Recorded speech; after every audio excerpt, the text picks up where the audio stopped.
real goals and plans for how the city enterprise could respond, what ways that we could be doing things differently, what alternatives could we appeal to.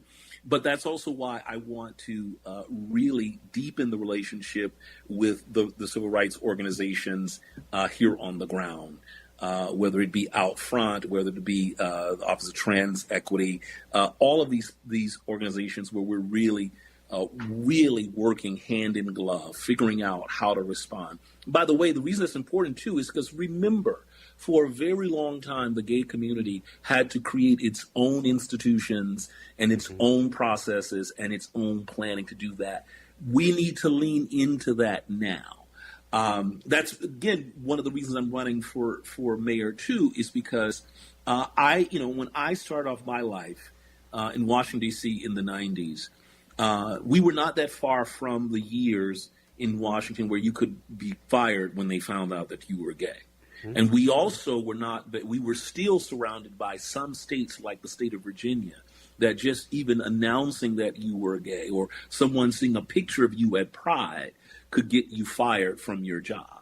And so I remember how the community came together and the wisdom and the planning that they did to support communities. So that's what I want the city to lean into. And that's why I want that office to be fully empowered to make sure that we do that.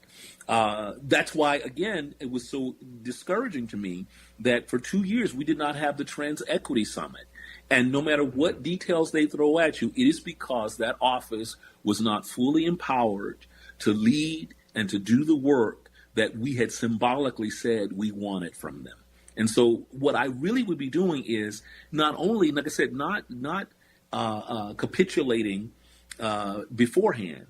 Right now is the time to begin to think about how we're going to backfill, to begin to think about how we're going to keep it steady, and to really bring in those organizations closer instead of trying to field it on our own or to act on behalf of somebody, as opposed to hearing directly from them what they need. Dr. Davis, thank you for joining me today. Thank you. Thank you so much. Please, I hope people will rank me. I just want to let people know I have the endorsements of the LGBTQ Victory Fund and endorsement from the Stonewall DFL because they recognize the work that I've done for our community. And by the way, wherever we go next, I'm still going to be in that work because my life depends on it, and so does yours. For more information about Dr. Davis's candidacy, you can go to DuaneForMinneapolis.com. Again, early voting is underway. You can find your ballot and polling location at vote.minneapolismn.gov. You can also find information there to register to vote. Election day is November 4th, and I can put some editorial in there. We love ranked choice voting here at The Gailey Show. So you can rank up to 3 candidates, your preferred candidates in the city of Minneapolis. And I wish I had that on state elections. But anyway, that's a different episode. Dr. Davis, thank you again for joining us. Thank you so much, John. You all have a good rest of your day. Thank you very much. Bye-bye. Bye-bye. All right, I'm going to bring in my executive producer here. Joining us has a story out of Oklahoma. So the recent superintendent from Oklahoma, he recently had to resign. He took a job with a private organization. If I remember correctly, that he was like looking at porn during a school board meeting. That was kind of interesting. Anyway, he's gone. And now, Jim, can you update us on the news story from the new superintendent in Oklahoma? The new superintendent is called Lindell Fields, appointed by the governor, Governor Sitt. And he said in a statement that he has no plans to distribute Bibles or a biblical character education curriculum in classrooms, which, of course, the predecessor had done to much consternation and complaint. Correctly so. And he also said that the spending of public money on Bibles was probably not the best use of public funds, and that they intend to notify the agency of the court of the agency's plan to not do any of this nonsense so that they can get a lawsuit dropped against them for being that dumb. So sounds like that particular chapter of stupidity has reached its inevitable conclusion and crashed to earth in flames. So do your religion in your churches and leave it out of schools. Well, it was a very aggressive, that superintendent was very aggressive. He was about a raving lunatic that now works for some private company. I believe he was. I would quit if you worked there. I think now he's working for an organization. I don't think it's Turning Point, but it was a similar organization. How could he ever get hired again? I don't know. But there you are. We shall see. All right, we are coming up on the end of our broadcast today. We are going to be curating all of our conversations with the Minneapolis Memorial candidates who join us here on The Gailey Show. So if you go to our YouTube channel, there will be a playlist where you can look through all of them. We're going to have a couple more candidates coming up next Monday and Tuesday, so be sure to tune in live for those conversations. And thank you, everyone, for listening and or watching today on YouTube. Up next on WCPT 820 is Choose Views with Richard Chu. On AM 950 Radio, it is the Matt McNeil Show. Stay tuned after that for Native Roots Radio. And then at 10 p.m. Central, step into the unknown with Greg Bakken on Ghost Box Radio.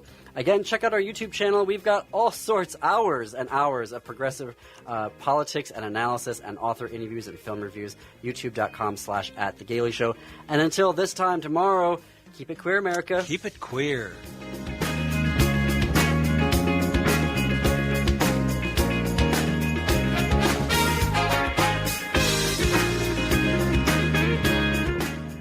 Teachers are dynamic leaders shaping a new generation.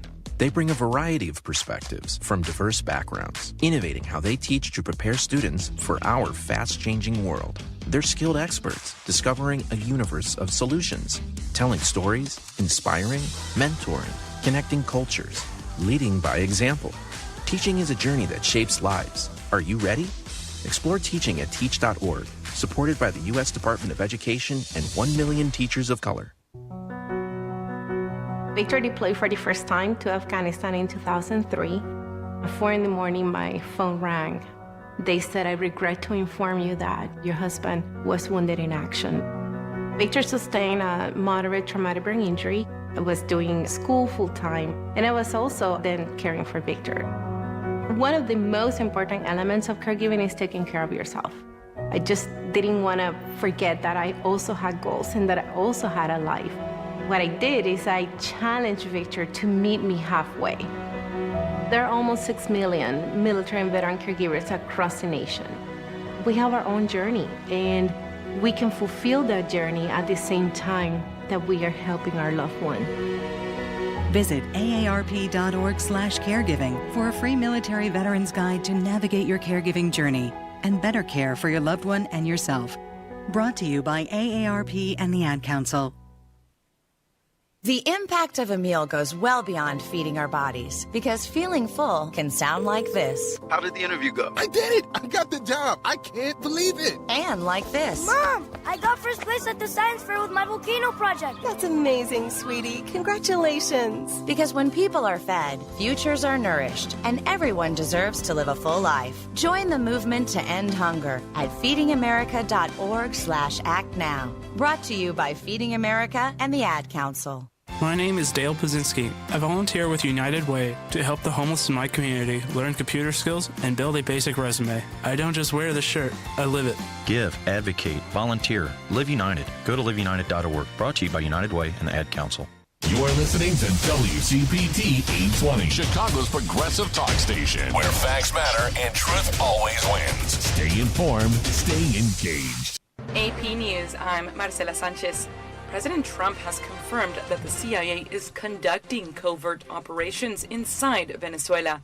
The AP's Jennifer King reports. President Trump told reporters at an Oval Office event he authorized covert CIA operations inside Venezuela, blaming the South American country for allowing criminals and drugs to flow into the U.S. I authorized for two reasons, really.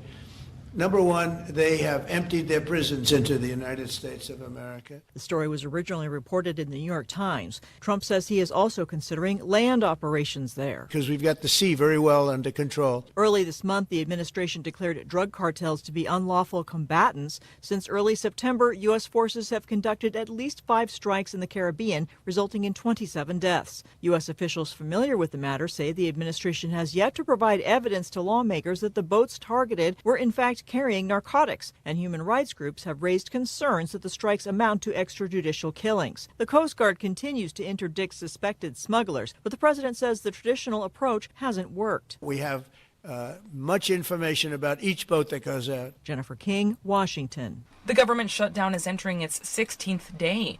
Today, Senate Democrats are set to vote for the 10th time to reject a stopgap spending bill that would reopen the government, insisting they won't back away from demands that Congress take up health care benefits. And dozens of reporters turned in their Access badges yesterday and exited the Pentagon.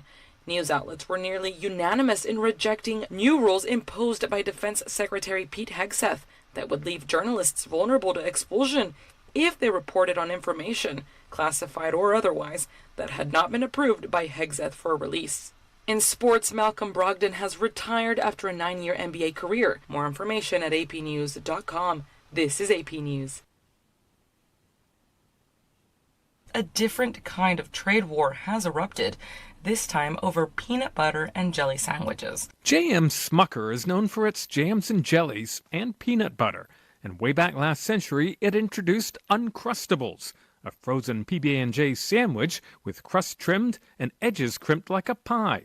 Now Trader Joe's has introduced a similar product, a little more square in shape, but Smucker's not happy.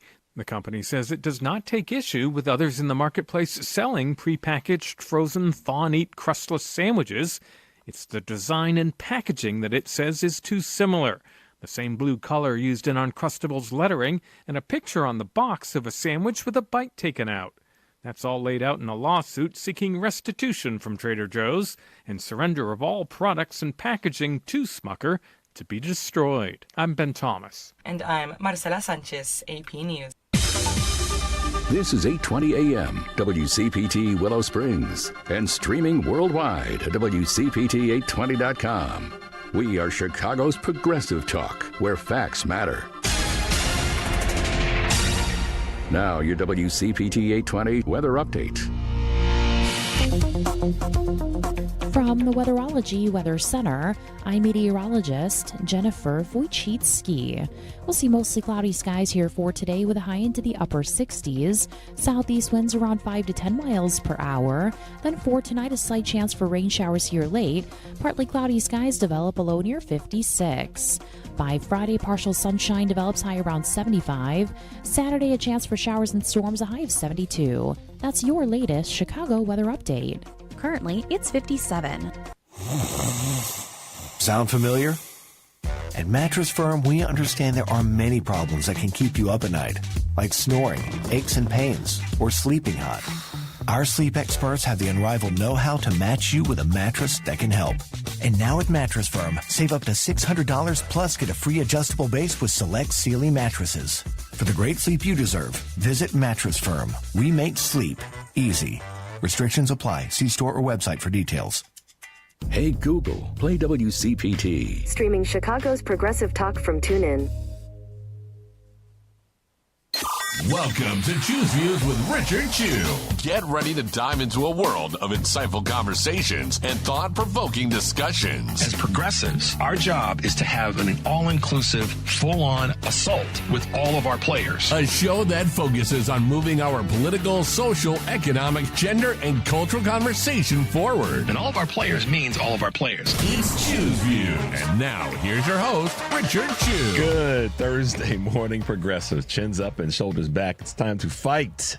Henry and I are yucking it up here with some chuckles before we came on.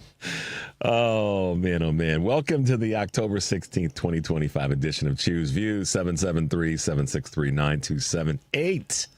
Find my show on Facebook Live. Echo? Hear it too? Yeah. Is it one of those? Huh? I can't hear myself now. Now I can hear myself. Okay. that better? We'll see. All right, guys. Henry's a technological magician here. He'll figure it out. Email me at richard@wcpt820.com. Follow me on X, Instagram, LinkedIn, and Facebook, Blue Sky, Threads, and Substack. And like I said before, you can follow the show on Facebook Live, TuneIn Radio, heartlandsignal.com, and YouTube. Definitely catch all of our shows by subscribing to our WCPT podcast on Apple Podcasts, Spotify, and iHeartRadio. There you can get Choose Views featured interviews, the short versions and the long versions. Joan Esposito, live, local, and progressive, and we'll talk about that in a second. Driving It Home with Patty Vasquez, The Big Picture with Edwin Eisendrath, Out Chicago, and our other shows and interviews. Make your way over to heartlandsignal.com for the articles and posts that we have from the day before, and always just good information that you guys can check out there. They're having a little bit of a fight up in Wisconsin. You'll find this over at heartlandsignal.com. One of the Republican, the Republican Senate president in Wisconsin, Mary Felkowski, calls out one of the Democratic senators, Chris Larson from Milwaukee, out of order and shuts his mic off in a conversation in a back and forth around Charlie Kirk. I dare say that where there's a Democratic majority in a state legislature, there needs to be more mics shut off of Republicans. So I'm not mad at her for doing it. I mean, she did it because she could do it. And from a fight standpoint, maybe more Democrats need to be doing that are in leadership roles, is shutting off the microphone of a Republican who's spouting garbage. At least Chris Larson was speaking the truth. Mary Felkowski just didn't like it. But there's a few other pieces of that, so you guys can check it out. And more information is coming out about this. These federal agents that used tear gas against residents on the southeast side of Chicago that also struck Chicago Police Department officers. And, there's more information showing that the federal agents didn't quite tell all the truth, y'all. So make your way over to heartlandsignal.com. Check out the posts that we have there. Great information. We have one of the best digital news platforms and newsrooms that you guys can find. So use that to your advantage. So today's show, we've got 3 guests. Today, really interesting. Rick Smith, who is the host of the Rick Smith Show that airs here on WCPT, will be with us in the 7:30 hour. So I'm looking forward to chatting with Rick. And in 7 o'clock hour, we'll have Shaughnessy Naughton on with us to talk about getting more Democrats elected to office and what she's done to help in that space. And then Melanie Nathan will be with us in the 6:30 hour talking about navigating the LGBTQ world and navigating the responsibility that we have to maintain dignity in that space. I'm looking forward to having her on as well at the 6:30 on the 6:30 hour. So pay attention to that. Talking about it, we'll be talking a little bit about immigration with her as well. But I want to give some quick shout outs first and foremost to all of our station personnel that were part of the WCPT labor panel yesterday up at Max and Benny's. So shout out to Matt Cummings, shout out to Mark Penske, to Devin. Who else was there?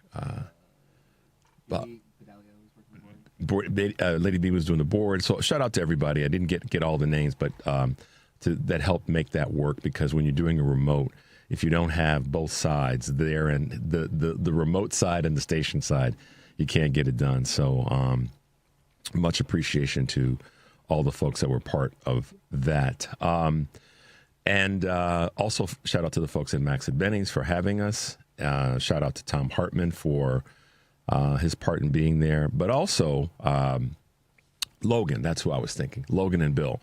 Shout out to both of those guys. But I also want to give a shout out to our sponsors, the locals that were sponsors for the event, but also to the folks that attended, and most certainly to the panel that was there. Great group of folks that really spoke largely about unions and unions' impact in our local economy, and certainly our state, regional, and national economy and workforces. Some really great, well-informed conversation that we had with the folks that were there as part of the panel. Make sure you're supporting the unions in your community. The unions they do some things a little bit differently from the recruiting side in terms of who they bring in, to the training, the apprenticeship programs, and all the rest.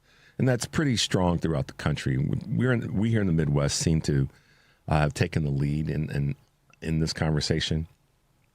And so we have done an extremely good job because of a lot of the manufacturing over the years that's been done in the Midwest, but also because of just the nature of construction and development. But it was cool hanging with these guys yesterday because they really brought a sense of how the unions have done a good job of kind of standing in the void, as I say. But they also recognize that there's a lot of information about unions that they need to do a better job of promoting and speaking a little bit differently, too, because of some of the misinterpretations or misreads of unions. And I'll probably talk with Rick a little bit about that when he's on at 6:30. But, it was good to hang with these guys. It was good to chat with them. I also want to thank the folks whose names I never remember in their entirety that came up and greeted me and others that were there, that were in the audience, folks that were in the audience that came up and greeted myself and other people. So thank you for that as well, because we don't get to do the shows and the live broadcast and the remote broadcast and all the rest without support from you guys as our listeners and our followers. So thank you to the folks that were there and giving us the attaboys and attagirls. Those go a long way. So thanks to you guys for that support. And that's more broadly speaking about thanks to you guys that listen to CPT and all the shows that we have here.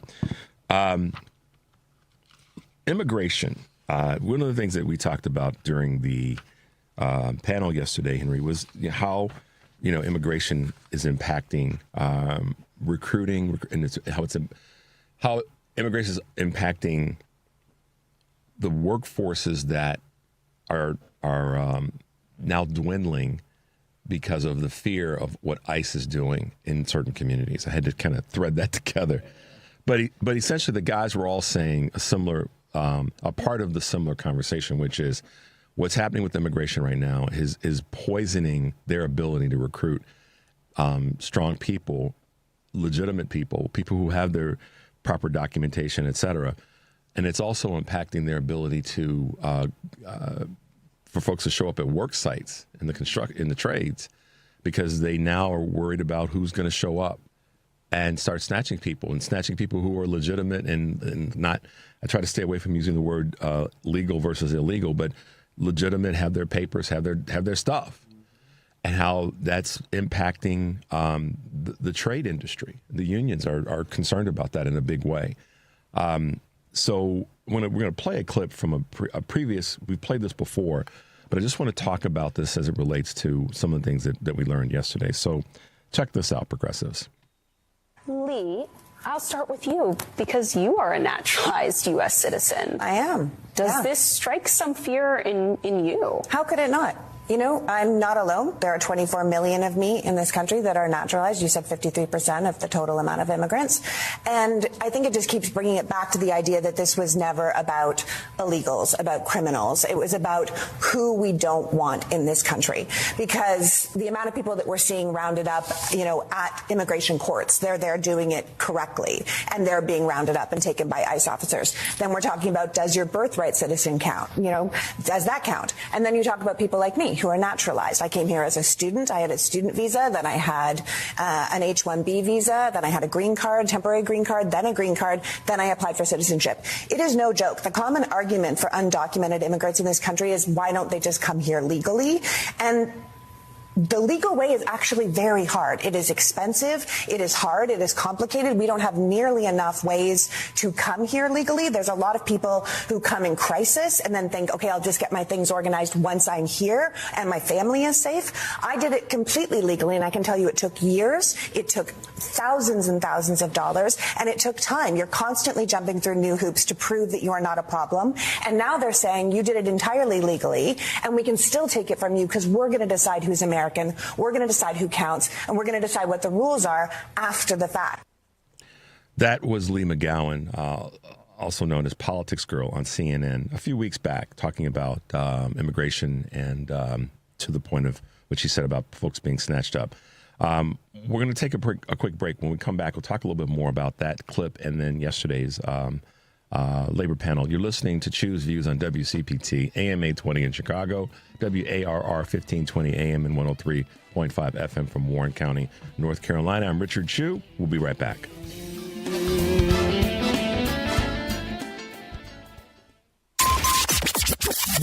WCPT replay. Very happy to welcome John Fugelsang back to our airwaves. The history of America is that we're the only nation where our Christianity is completely entwined with white supremacy. No other country on earth has that history but us. The entire history of America are these revoltingly horrible, toxic Christians pushing slavery, pushing segregation, but the flip side is there's always the other Christians, the ones who follow Jesus and their allies, non-Christians and atheists, the liberal Christians, who have pushed back. When the Christians were doing segregation, it was a Baptist minister, Martin Luther King, who used the scriptures to shame these guys. Throughout the whole history of this country, Christians have just fought for the most evil policies, and Christ followers and their allies have always had to beat back the toxic Christians. Keep listening to WCPT 820 because facts matter. Hey Google, play WCPT. Streaming Chicago's progressive talk from TuneIn. Welcome back to Choose Views with Richard Chu. Hey guys, welcome back to the show for sure. So before we went to the break, we had the clip from Lee McGowan talking about citizenship. Paul Wendy, who is the business manager and financial secretary for Iron Workers Local 63, was one of the panel guests yesterday, and he spoke about a lot of things. But one of the things that I remember noting is his position on what this past election was really all about. And he made it clear that the problem with this conversation around immigration is it is about race and sexism and those things, but he also talked about in terms of class and that it's class warfare as much as it is anything else. And I referenced the fact that so many companies that are consolidating to consolidate power, particularly in media, and that's one of the reasons why we have what's taking place this weekend. Are the No Kings rallies. So I want to speak to that just a little bit. And tomorrow Karen and I may talk a little bit more about it. But the No Kings rallies that are taking place all over the country are about fighting against a lot of things. Immigration's, ICE, I should say specifically, and their unruly, unhinged, they need to be reined in, but unruly and unhinged behavior, causing havoc in the streets of America. Causing havoc right now, specifically here in our city, our town, Chicago, our communities, for no reason other than we've got a bunch of feckless leaders in Washington, D.C. on the right that are, this is their only option. This is all they got. This is really all they got when you think about it. How about spending the money? This is a novel thought, I think. Maybe not. The money that is budgeted toward ICE, Henry, how about, and I've said a version of this before, how about dividing that up in the top 10 cities in the country to help the people that are in those cities have the life that they came here for, if we're going to talk about it from an immigration standpoint? How about that? Was it $170 billion? Somebody correct me. I know someone will if I'm off on the numbers. But take that money and put it toward bettering the people that are here rather than destroying lives, ripping families apart, taking fathers and mothers from their babies and all the rest. How about that? Wouldn't that make a hell of a lot more sense? Wouldn't that be a more peaceful way to make America great again, Donald Trump, and all your crazy A cronies? Wouldn't that be a better way? But see, this is why you have to peel back and go, it's not ever been about that. It's been about one thing, and that's the class warfare that's tied into racism, sexism, and keeping supposedly straight white Christian men in power. That's what this is really all about. It's nothing other than that. And the distractions sometimes, and I apologize for when I inadvertently contributed to the distraction. But at the end of the day, we have to come back to that part of the conversation. If we want to be smart with our money, and Trump's never been smart with his money, and now he's messing up our money. Right, Henry? Oh, yeah. He's messing up our money. Mm-hmm. And the union guys were speaking to this yesterday. But why not take that $170 billion and put it into communities to strengthen the communities? I mean, it's not complicated. Put together programs, tighten up what's happening with our immigration on all of our borders, not just the southern border, but all of them. Make sure that we've got things squared away as we should. And it's not difficult because, as some of the guys said yesterday, we had a essentially a Republican-sponsored but bipartisan plan in place, and Trump got in the middle of it and screwed that up when we're talking about immigration, just so that you guys, I'm clear. And then this $170 billion that they voted into this bill would be better used. It's not complicated. They've made it seem complicated and made it seem about bad people when in fact the bad people are the narrow-minded, racist, feckless, mediocre white guys who can't get things done. And then they perpetrate this hate and drama on everybody else, including other white guys. So, I mean, let me be clear. So nobody's sitting there that wants to be a keyboard warrior this morning saying choose being racist. No, I'm not. They're perpetrating the same drama and hell on white dudes that are on the right side of this conversation. So my Caucasian brothers who are out there on the street fighting and pushing back at rallies, they're getting pushed to the ground too. So it ain't about me being racist. It's about me telling the truth about what this is really all about. And we need to pull our heads out of the sand about this. The oppressor can't stand it when you stand up. That's why I say chins up and shoulders back. It's time to fight. So my Caucasian brothers out there who are catching hell, that's coming from the hell that they're catching. It isn't coming from black. It's coming from, that white dude who can't really compete and be honorable and strong and fight for justice.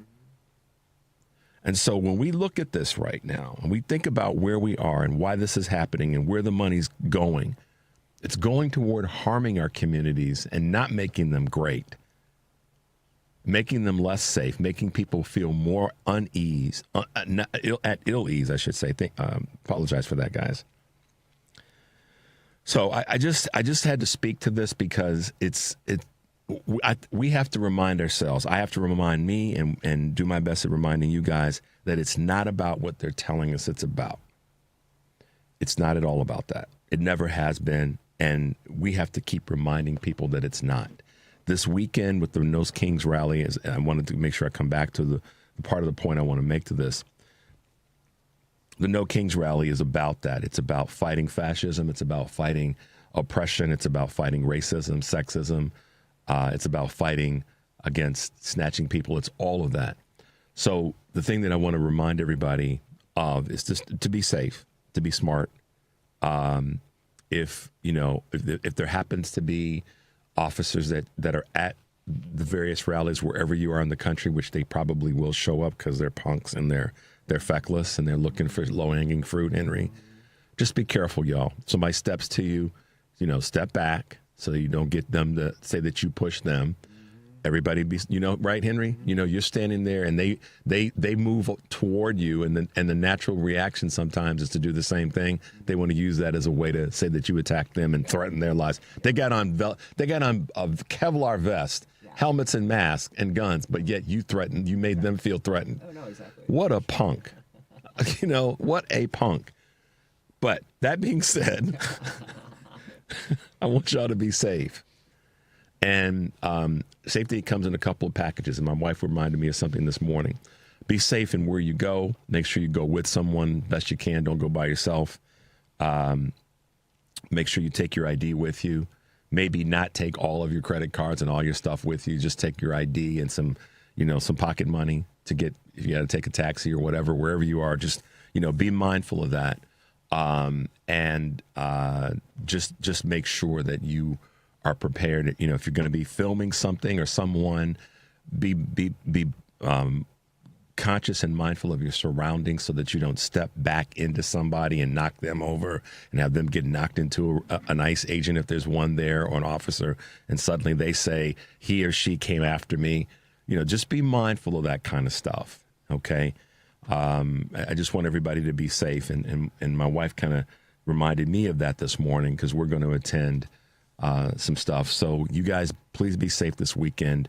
Attend, rally, scream, yell loudly, be proud in the voice that you have, and be safe and be mindful, and make sure that if you go, you try to go with somebody, or you go with a couple of somebodies, so that people know where you are, and that we can be the community that I talked about yesterday during the labor panel. We can go to these events and speak our minds, speak our voices, and do it in a way that's going to keep us safe.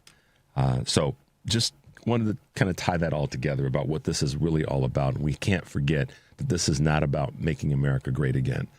It's about making America be run by a collaborative of feckless, mediocre, racist, sexist white dudes. That's what it's really about. Nothing more than that. It just is. And that's unfortunate. And to have to say that may not make a lot of people comfortable, but it is it is the truth in terms of where we are right now. So, Henry, let's hit him with a couple of quick Choose Views news items before we go to this break and have our first guest on this October 16th, 2025. Big changes are coming to Medicare. Medicare's 2026 enrollment period started yesterday, and covered seniors should expect some surprises, according to the experts. Many out-of-pocket costs from Medicare Advantage will have higher caps, and more than 1 million enrollees could see their current plans eliminated entirely. Industry experts suggest seniors check if their preferred doctors remain accessible, since many are leaving the Medicare Advantage networks. What's behind the changes? The pure business reality, of course. Insurers are looking to salvage profits they lost due to regulatory changes and higher medical spending. Amazon plans to lay off in their HR sector. Amazon is planning a new round of layoffs, aiming to cut as much as 15% of roles in its human resources department. I told you that was coming. They want to have less. This is my observation. They want to have less eyes on what they're doing when it comes to navigating employees' rights. That's the core of that. Okay, the timing and the number of jobs cut isn't necessarily known, and some roles in the company's consumer division are also being eliminated. Amazon's HR department, called the People Experience Team, currently has over 10,000 employees. Earlier this year, CEO Andy Jassy said that Amazon's growing use of artificial intelligence will reduce our total corporate workforce. The U.S. gender gap in terms of pay is growing. For the first time in over 60 years, the U.S. gender pay gap has expanded for 2 consecutive years, according to the Washington Post and Census Bureau data. Full-time female workers made just under 81 cents for every dollar a man earned in 2024. That's a drop from 83 cents in 2023 and 84 cents in 2022. Men's median income went up 3.7% between 2023 and 2024, while pay for women stayed stagnant. Driving factors include a lack of affordable child care and strict return to work mandates, per the Washington Post. And last but not least, we keep talking about this because Kamala Harris said it would probably happen, and that's pre-holiday consumer pessimism is up. Holiday spending will likely be more ho-hum than hot this year, according to CNBC, based on data from Deloitte's new holiday retail survey. A majority of respondents, 57% that is, said they expect the economy to be even shakier over the next year. But the most pessimistic forecast since Deloitte's started compiling this data in nearly 30 years has just been read. Some 77% expect higher prices over the holidays, and they're planning to spend 10% less compared to last year, according to the data. I remember someone by the name of Kamala Harris saying that was probably going to happen. So there you go, guys. A couple of Choose Views news items on this October 16th, 2025. You're listening to Choose Views on WCPT AM 820 in Chicago, WARR 1520 AM and 103.5 FM from Warren County, North Carolina. I'm Richard Chu. We'll be right back.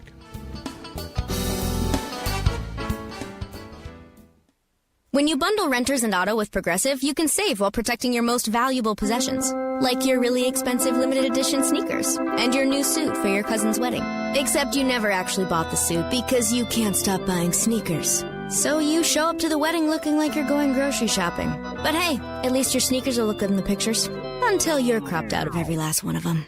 So go ahead and get Progressive, so you can save while protecting the things that matter to you. Progressive Casualty Insurance Company and affiliates and other insurers. Not available in all states or situations. Save big money on your bathroom update at Menards. Transform your bathroom with a stunning new vanity from Magic Woods. With over 100 options to choose from, our vanities combine contemporary style with durable materials. Find the ideal piece to create the bathroom you've always wanted. From stylish and elegant to simple and modern. Save big money on Magic Woods vanities at Menards. Plus, check out our weekly flyer on Menards.com for all our great deals happening now. Save big money at Menards. You're listening to WCPT 820. Here's the latest Chicago weather update. From the Weatherology Weather Center, I'm meteorologist Jennifer Wojcicki. We'll see mostly cloudy skies here for today with a high into the upper 60s. Southeast winds around 5 to 10 miles per hour. Then for tonight, a slight chance for rain showers here late. Partly cloudy skies develop a low near 56. By Friday, partial sunshine develops high around 75. Saturday, a chance for showers and storms, a high of 72. That's your latest Chicago weather update. Currently, it's 58. WCPT 820, Chicago's progressive talk, where facts matter. This is Choose Views with Richard Chu. Welcome back to the show. Good to be with you this morning. Gosh, it's already the 16th of the month, middle of the month. How about that? Cool stuff. We're moving forward. That's how I look at it. Days are not going away. We're just moving forward, making steps forward. Part of our conversation always is about how groups are progressing, how we are doing our part to make sure that leaders and voices of certain groups are being heard. And right now, the LGBTQ community is really, really taking some hits because of this administration. And not just the current administration or only this administration, but there are pockets around the world that are causing a lot of stress and strife for folks in the LGBTQ community. But we have with us someone who is, I like to say, standing in the void of that. She's a South African-born attorney, mediator, equity activist, someone that is a policy advisor, and really an expert in this space with us this morning, and that is Melanie Nathan. Good morning, Melanie, and welcome to Choose Views on WCPT. Good morning, Richard, and let me just thank you so much for having me on and for covering this really sort of, the way you described it was absolutely perfect. So I really, really appreciate being here very much. Thank you. Absolutely. Melanie, it's good to have you with us this morning. And, I am a shout outs, give people their flowers. Let's prop people up. Let's support people. When we all fall short of the thing that we're trying to do, whatever the role we are in, it's our responsibility to commonly help folks do a better job. And when I've talked to different people that lead organizations, elected officials, my goal is to always remind them that we know it's a tough spot that they're in, but we're here to support them and help them do a better job. And you've been a voice similar to that and helping people understand the stress and strife that the LGBT community has to deal with, as well as you've had a tremendous voice when it comes to human rights, and you've been a tremendous voice when it comes to that connection to the conversations around immigration. So if you could, and I know you can, Melanie, speak to the work that you're doing right now as an advocate against homophobia, an advocate against racism, sexism. I mean, there's a lot on your plate, but go for it. Well, thank you so much. What I think Americans don't realize is how what is happening in our country globalizes, and how it impacts what's happening on other continents, impacts us, and vice versa. And to put that in context, I direct an organization called the African Human Rights Coalition. And we work with LGBTQI+ people who have been forcibly displaced by criminalization, societal and religious taboos, which really cause extreme violence, some of which you absolutely cannot imagine. And there are few to no pathways. And when a pathway opens for an individual, it could be in America, it could be Canada, it could be the EU, even Iceland. We really desperately need those pathways. The work we do is on the humanitarian level, providing safe shelter, food, emergency, medical, and also advocacy. So we work directly with LGBT asylum seekers and refugees, and these are two different systems. And what is happening right now in the United States of America is impacting both systems. The refugee system is when you cross a border on the continent. Over 30 countries criminalize LGBT people out of the 54 on the African continent. So, for example, somebody in Uganda who is fleeing the so-called Kill the Gays bill, they might land up in Kenya, then they seek protection with UNHCR, and then UNHCR will, extreme vetting, will hand their case, perhaps, not always guaranteed, to a foreign embassy such as the USA, and then that person may get resettled to the United States of America. Right in the beginning of his presidency, Donald Trump put an end to that. Yep. He stopped people who had spent 4 or 5 years in the most horrendous conditions, having suffered extreme trauma.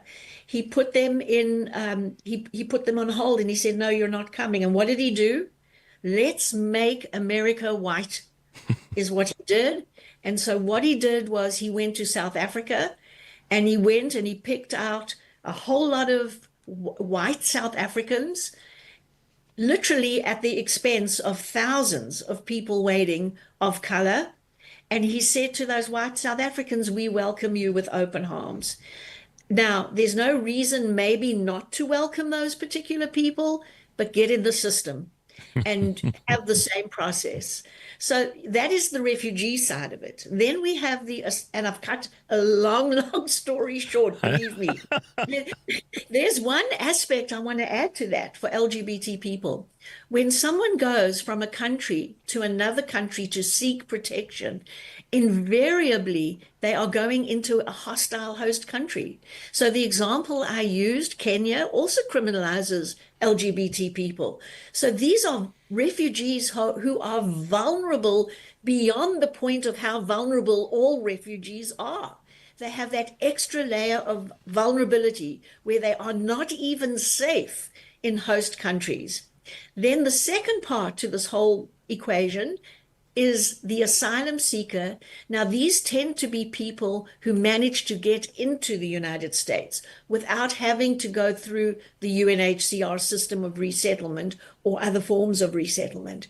And so they might cross there are many that have literally traveled from Africa to Brazil, worked their way up the continent, come to the southern border, and then all that stuff that has impacted those people who have taken the most extreme of journeys, some dying along the way to even get here, and even experiencing violence to get here. And then there are those who might come in through JFK or LAX or SFO, and they get into the country. They're coming in as students or excuse me, for whatever reason. And once they're in the country, they have a year to apply for asylum. If they can show a credible claim that they are also too afraid and have good reason to be too afraid to go back to their home countries. And so what we're seeing with those kind of cases now is a myriad of things, probably much of which you've already discussed on your show, including not giving people due process, picking people up off the streets and in buildings and in their homes who already have been given court orders allowing them to stay in the United States of America, and suddenly, without being able to reach their lawyers, being shipped off to foreign countries and then sent back to the country where their lives are in absolute danger. If not ended. I mean, it's, and that's when I'm listening to you speak about this, Melanie, and first of all, I say this to folks who are right at the forefront of certain battles. We had a woman on earlier this week, Tamara Jacoby, who is an analyst and a journalist that's literally in Kiev, Ukraine, and I have a different, sort of part of my heart for people who are on the front lines of dealing with certain issues. You see this, what I'm going to call human criminality, being hoisted on people who are just trying to get to a better place, and sometimes with just. I don't have the expertise in the space that you do, but I operate off of what my father talked about so much, and that's common sense. And what I mean by this, Melanie, is people are just trying to find a better way in life, wherever they are on the globe. So I can be critical of anybody in any country that wants to make someone's life less wonderful by, putting this kind of pressure on them or not providing them with the ability to be someplace where it's going to be safer. I mean, it seems to me it's one of the most basic things that we can do as a society. And oftentimes, Melanie, you probably see this more than most, that this rhetoric, this anger, this vitriol is coming from wings of the sort of Christian, or I'm not even going to say just Christian, but religious mindset in the world, not just in the United States of America.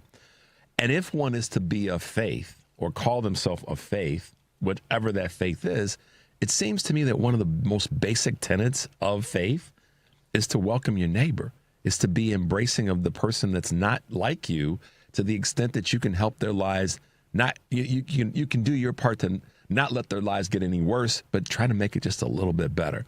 And when I hear these stories, that's the part that comes out of me first is, what the hell, y'all? We just want, where do we lose ourselves there when it comes to humanity? Yeah. Let me add a really critical point to this, and you bring up really good points, like where is our humanity? Where is the earnestness in the religions that we are such strong proponents of? And here is the added factor.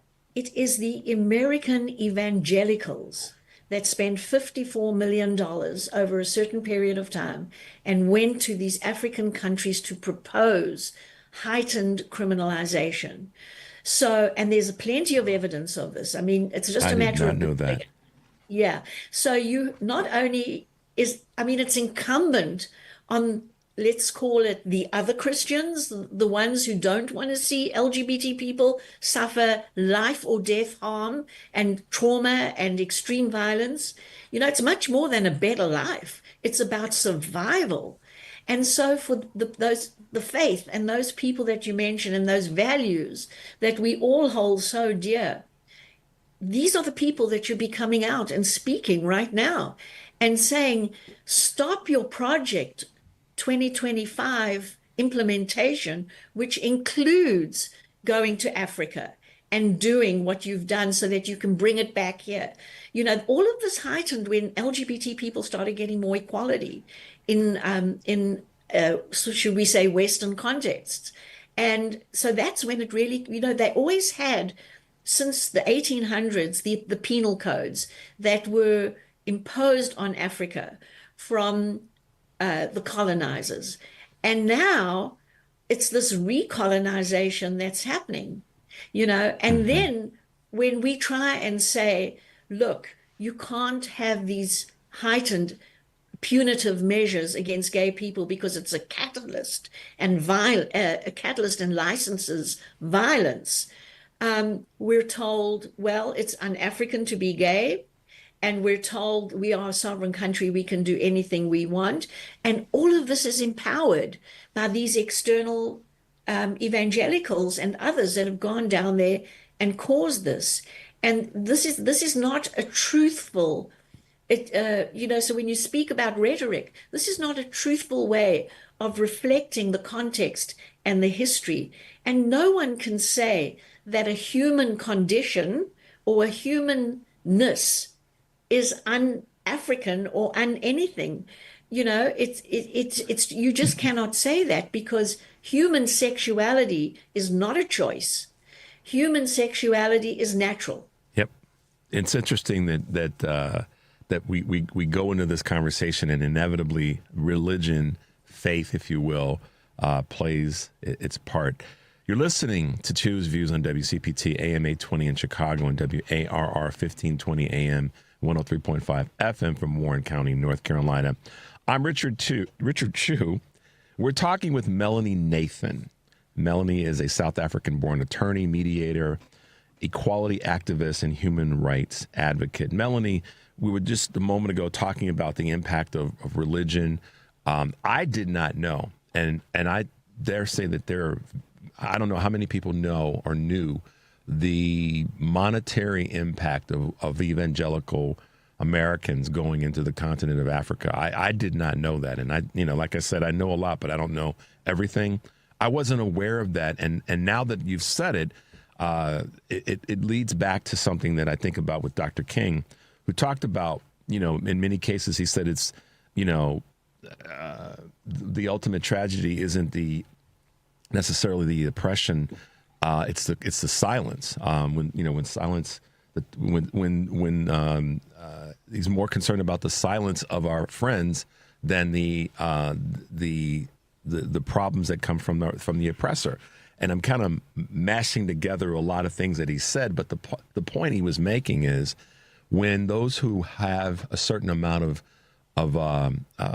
connection to us don't speak up and they're silent, then that to me is more problematic when silence becomes a bigger form of betrayal, and the religious community is perpetrating a lot of the harm on society when you would think they would be ones to stand up for those who are oppressed. And I'm sure you see that in all of your dealings. I do, and I'm going to get political for a second, if you don't mind. Absolutely, please do. What's really, really bothering me is somebody like Zoran Mamdani, who I think has incredible suggestions and policies for the most vulnerable. Yet he went to Uganda in July and stood next to Rebecca Kadaga, who is the champion Speaker of the Parliament, who presided over 98% of that Parliament passing the Kill the Gays bill. And he stood next to her. He had a photograph taken with her. And on your show right now, I am challenging Zoran Mamdani to come out and condemn the Kill the Gays bill in Uganda. You cannot be very clear when it comes to moral clarity. You cannot tiptoe around this one. And why is it important? It's important. I can give you 10 reasons. I'm about to put an article up on my website why this is important to us as Americans. You can't say that's Uganda. And he has the added impetus because he was born in Uganda and he recently visited. And this impacts us directly in many, many ways. And he is silent on it. We have, I cannot tell you how many Ugandan asylum seekers in New York City right now, struggling and seeking asylum. And they ran away from that. And he stood next to the champion of it. And nobody's talking about this when you speak to silence. This is really, really serious. This is an opportunity. And one of the things, and this is, I'm not picking sides on Zoran at all. What I'm trying to do with a lot of people is, and first of all, let me back up. Thank you, Melanie, for highlighting that. You get no criticism from me or anybody else for highlighting something that actually took place. So I want to give you your credit for speaking to that. I also want to talk to it from the perspective of a lot of people are running around saying, why isn't so-and-so, frankly, from the Democratic Party, supporting him and his efforts? And a lot of people are criticizing various Democrats for not supporting him or coming out against him right now, or I'm sorry, coming out for him right now. Well, I think a lot of people are being measured because of things like this that folks want to know more about.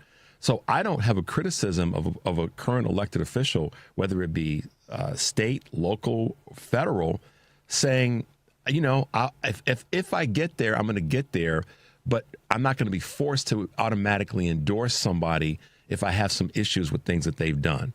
And I think that that's one of the mistakes that is made sometimes is that, you know, we can all jump on a bandwagon, but just make sure that the wheels are working properly, because if they're not, that bandwagon may crash. And, you know, I don't, again, I'm not taking a side of him or for him or against him. I'm just saying people need to be mindful of, if they're going to endorse someone, then they should know as much as they can about that person. That doesn't mean that they don't endorse a person, but they have the right to ask that person to speak to something that they've done. And I think that that's kind of what you're saying here is own that, explain it, talk about it, so that people can have some clarity when it comes to making their political decisions. Does that make sense?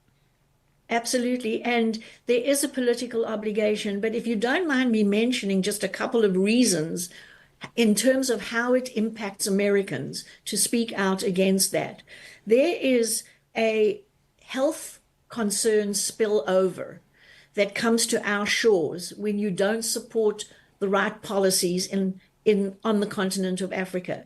You know, the world was shooting for 2034 being the year that HIV/AIDS would be completely eradicated.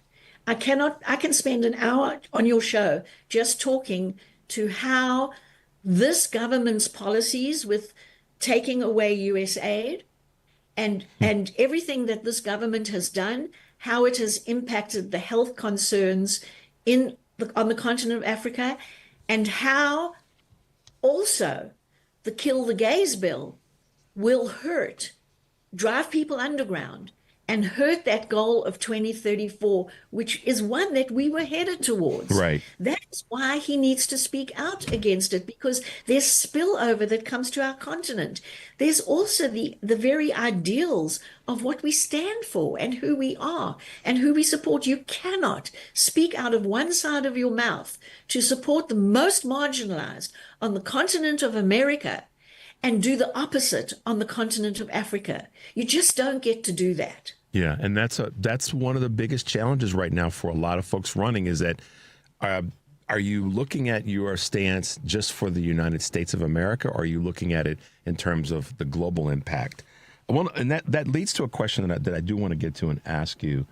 And I talked about this earlier in the week. One of my guests earlier in the week, she and I talked about how corporations, in my mind, are dropping the ball and have been dropping the ball for a while, but particularly now in this administration, and how they are, they're not, in my opinion, Melanie, using the power that I believe that they have to push back against this administration unless they are complicit. What else would be stopping them? I mean, to me, it doesn't, I understand how most corporations work.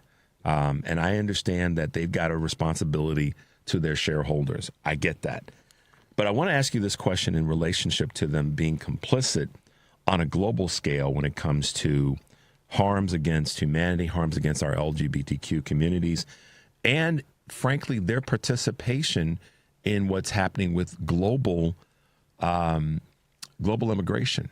So talk about that, because I know you've got some thoughts in that space. Yes, you know, I really believe you make a very good point. And I think that the corporations could do so much more, but it looks like for the most part, they've chosen a side. You know, I believe that this administration has declared war on the people of the United States of America. I'm looking at Chicago in absolute horror. I'm looking at Portland. And where are the corporations? Do you know, I mean, it's almost like you would think you would be willing to lose money for the sake of. But it doesn't work that way with the extreme forms of capitalism that we've been subjected to. We have had laws and tax laws, and we've allowed decades of couching this, you know, instead of having systems that prepared us for this day. We don't have that at all. And so we've created this hierarchy, and we've created mechanisms to sort of side with government, and you know, and the people don't factor in. And it's always been about greed, and it's always been about power.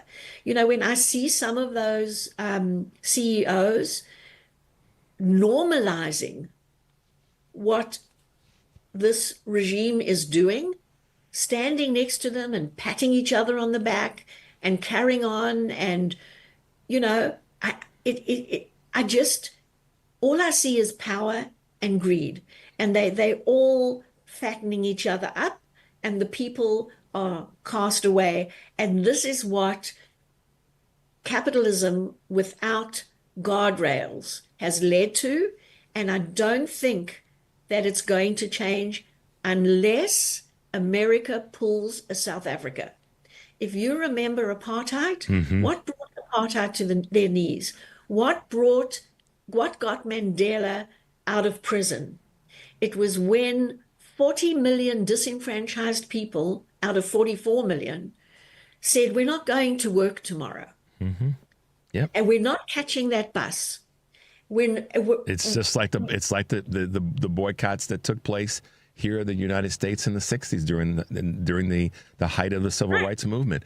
And so as much as and Melanie, we've got to have you back, and unfortunately we're running out of time today. So look at your calendar, because we're going to be reaching out to you to have you back again, because I want to talk about this subject right here in terms of, you know, where we are with corporations and what movements, why people and movements from people are still our best tool to fight back against this. And I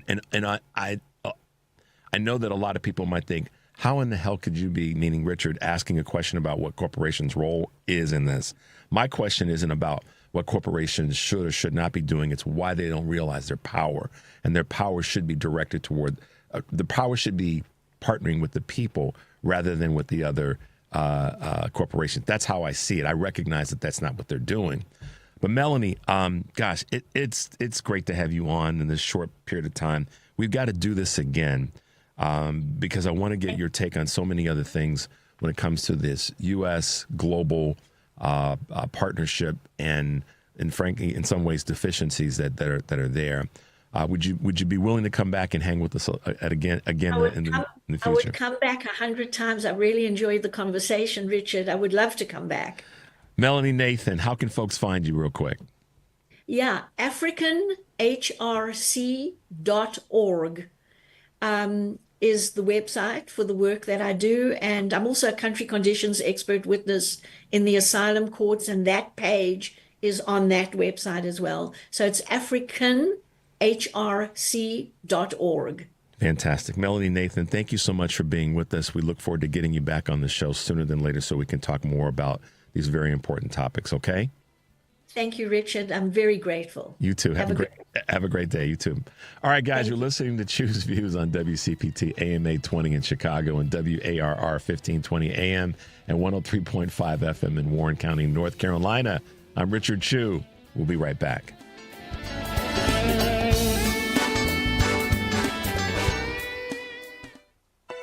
Check up on health with Chris Whitting. As fast as we go each day, we seem to want to go faster. Sometimes that can cause bad stress. We asked Dr. Jack Vaith of Shepherd Pratt Hospital in Baltimore, where does anxiety come in? Basically, a certain number of stressors cause us to feel anxious, which is kind of a chronic state of preparedness, sometimes over-preparedness. probably the three major stresses that I see people for: money, love, and job. When that anxiety gets dysfunctional enough that you're starting to lose grips in all areas, your occupation, your romance, your social interactions, academically, you come and see me and say, there's something wrong with me. My life's falling apart. And we take it from there. Dr. Vaith says when anxiety becomes a constant companion, you shouldn't be afraid to talk to a counselor or psychiatrist, what he calls a mental health coach. With Checkup on Health, I'm Chris Whitting. You've still got it, but your immune system weakens as you age, making it hard to fight the flu, pneumococcal pneumonia, RSV, and COVID-19. Ask your doctor or pharmacist which vaccines you need. Sponsored by Pfizer. AP News, I'm Marcela Sanchez. Vice President J.D. Vance is dismissing bipartisan outrage over a young Republican group chat that included racist and offensive messages. Senate Minority Leader Chuck Schumer says the vice president should know that violent political rhetoric is wrong no matter which side it comes from. Vice President Vance yesterday, amazingly, seemed to excuse these vile texts as just a college group chat and refused to join the pearl clutching. That is outrageous. Leave it to J.D. Vance to preach about violent political rhetoric only when it serves his interests, and then ignore or excuse it when it comes from his own side. The Young Republican National Federation has called for those involved to step down from the organization and described the exchanges first reported by Politico as unbecoming of any Republican. The group is the GOP's political organization for members between 18 and 40 years old. The Supreme Court has heard new arguments over Louisiana's redrawn congressional map. AP correspondent Mark Sherman reports. The court seems ready to gut a key part of the Voting Rights Act that has been used to root out racial discrimination in voting. The 6 conservative justices each seemed ready to strike down a congressional district in Louisiana that was drawn to elect or to give black voters in that district a chance to elect a candidate of their choosing. A federal judge has temporarily blocked the Trump administration from firing workers during the government shutdown. And world shares were mixed today while U.S. futures and oil prices gained. Angel Reese has made history after becoming the first professional athlete to walk in the Victoria's Secret fashion show. The Chicago Sky Forward joined the brand's high-profile Wings Reveal lineup in New York. More on this story at apnews.com. This is AP News. AP correspondent Ed Donahue has the details on another report on the implosion of the Titan. Investigators say faulty engineering led to the implosion of the Titan submersible heading to the wreck of the Titanic. The National Transportation Safety Board says the Titan had multiple anomalies and failed to meet necessary strength and durability requirements. It also said OceanGate, the owner of the Titan, failed to adequately test it and was unaware of its true durability. All 5 people were killed on the submersible in 2023, including OceanGate CEO Stockton Rush. The report also said the Titan likely would have been found sooner had OceanGate followed standard guidance for the emergency response. The Coast Guard released a report in August that described the Titan implosion as preventable and found glaring disparities between safety protocols and actual practices. I'm Ed Donahue. And I'm Marcela Sanchez, AP News. This is 820 AM, WCPT Willow Springs, and streaming worldwide at WCPT820.com. We are Chicago's progressive talk, where facts matter. Now, your WCPT 820 weather update. From the Weatherology Weather Center, I'm meteorologist Jennifer Wojcicki. We'll see mostly cloudy skies here for today with a high into the upper 60s. Southeast winds around 5 to 10 miles per hour. Then for tonight, a slight chance for rain showers here late. Partly cloudy skies develop below near 56. By Friday, partial sunshine develops high around 75. Saturday, a chance for showers and storms, a high of 72. That's your latest Chicago weather update. Currently, it's 57. 1 in 4 Americans have a disability. I'm one of them. I'm also a working mom who cares deeply about making sure every child with a disability thrives by getting their access needs met. We've got a trusted ally by our side. Easter Seals provides children and families the foundation for lifelong success through early learning programs, skills training, and prep for college and career. That's my Easter Seals. Make it yours. Join us. at easterseals.com. This is WCPT 820, where facts matter.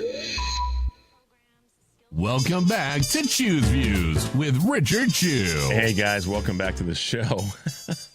Love the yucking it up with Henry during the breaks. We have so much fun. Today, live, local, and progressive. Mike Nellis will be in for Joan Esposito.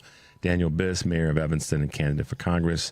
Retired Army General Major Randy Manner, who's been with us before, and former acting vice chair of the National Guard Bureau and member of the National Security Leaders of America. Carlos Alvarez Arenas, founder of American Opposition, one of the main organizers of the No Kings protest. That's live, local, and progressive today, 2 to 5, WCPT, heartlandsignal.com, and tune in. And then tonight on Driving It Home, Patty Vasquez will be joined by Jeremy Gorner, Chicago Tribune beat reporter, covering Illinois state government for from the State House in Springfield.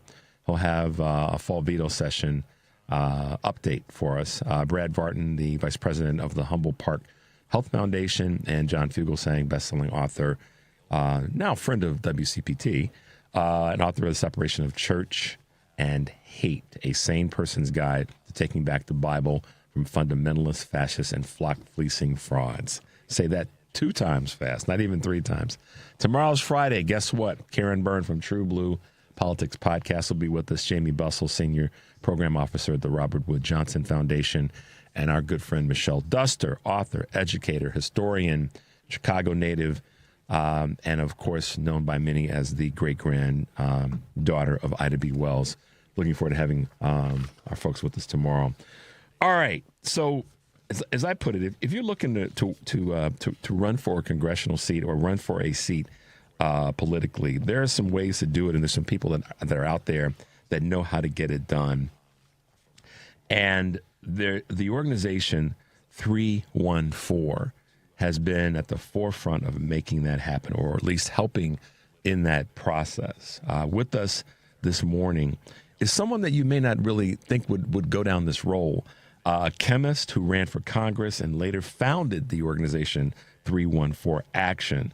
It's the only national organization dedicated to recruiting, training, and electing, of all folks, doctors and scientists to office.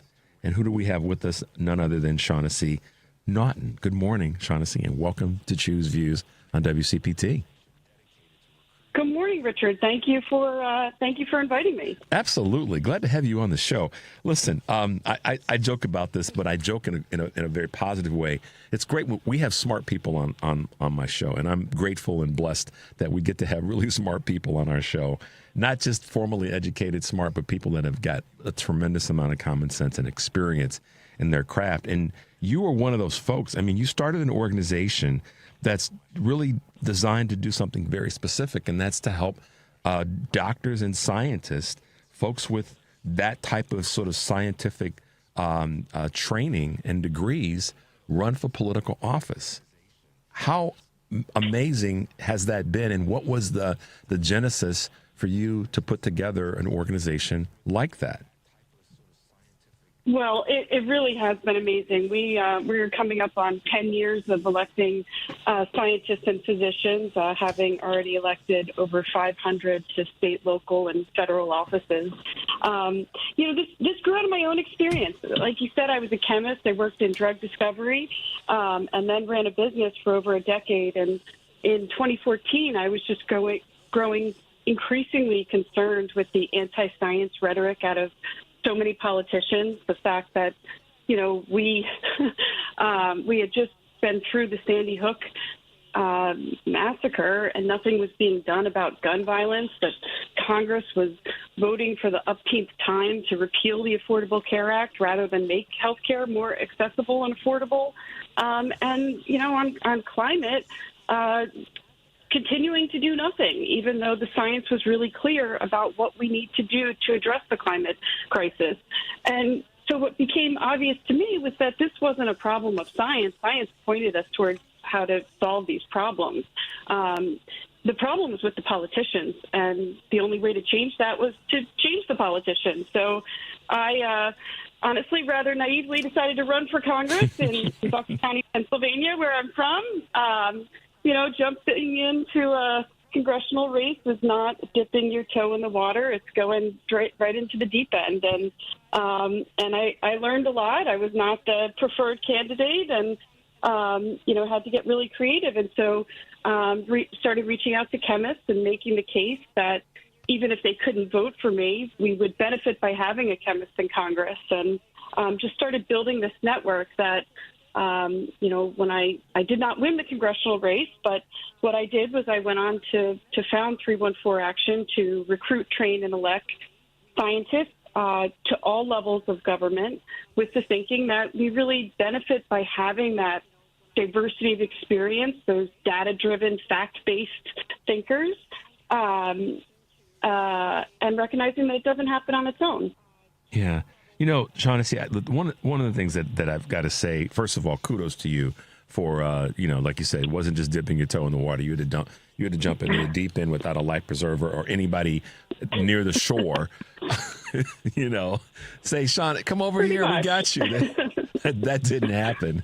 But, you learned a lot. And that the thing that what I took from what you just described is what you learned a lot. And you saw some things that gave you some, I guess you could say, guidance in terms of what you wanted to see happen.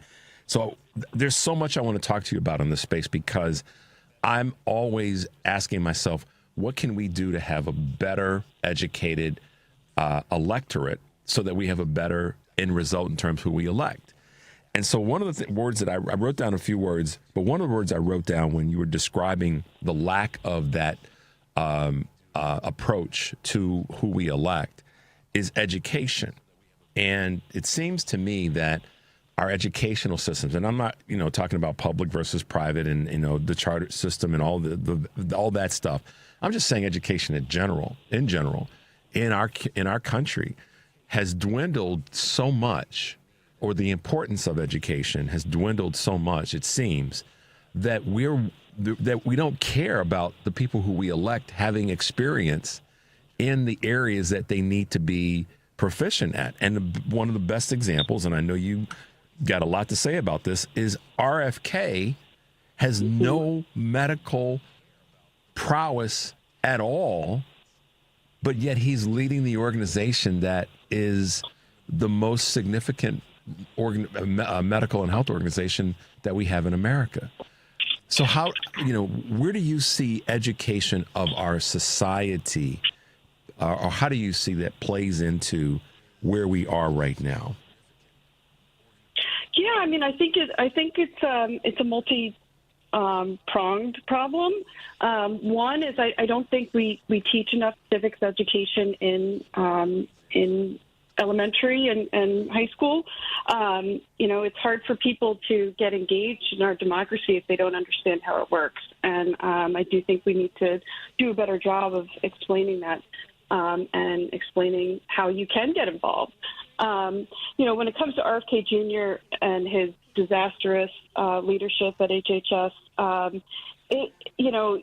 you have to look at what his history has been, and his history has been making money off of an anti-science, anti-vaccine agenda for decades, and you can't ignore that he's continued that as the secretary, and it's really, I would say, the third part is just this administration overall attack on education, particularly higher education and basic research, that really is the economic driver of this, of big parts of this economy, and has led the biotech revolution that we've seen in the last couple of decades, and really is